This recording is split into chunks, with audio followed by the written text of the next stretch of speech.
መጋቢት 30 ከዶራሌ ወደ ቤት ተነሳችው ጣናነሽ 2 መርከብ ዛሬ ላይ እዚህ አፋር ክልል የተለያዩ ከተሞችን አቋርጣ አዳይቱ ላይ ትገኛለች።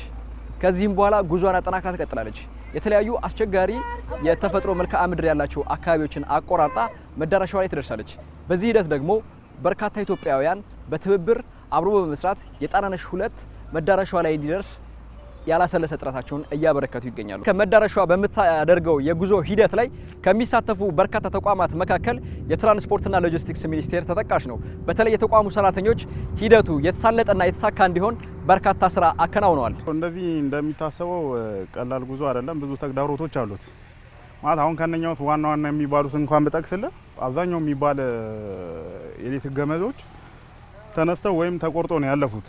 ያውታል እነኛ እንደ አንድ ትልቅ ችግር ነው ሊያዝ የሚገባው። ሎጊያ ላይ የነበሩ ዌልካም ሳይኖች የመግቢያ ላይ ያሉት ዌልካም ሳይኖች የሎጊያ መስተዳድሩ በእነሱ ትብብር ወደ 3 ምናምን ተቆርጦልን አልፈናል። እነሱን ከመነሻዋ እስከ መዳረሻዋ በምታደርገው ሂደት ላይ የኢትዮጵያ ኤሌክትሪክ አገልግሎትና የኢትዮጵያ ኤሌክትሪክ ኃይል ከፍተኛ ትብብርና አስተዋጽኦ አድርገዋል። ከዚህ በፊት በጣም ትልልቅ ፕሮጀክቶች ተሰርተዋል።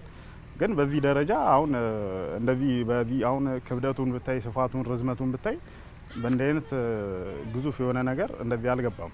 ከዚህ በፊትም እንትን ያለው የለም። ስለዚህ ይሄ ልዩ ስሜት አለው።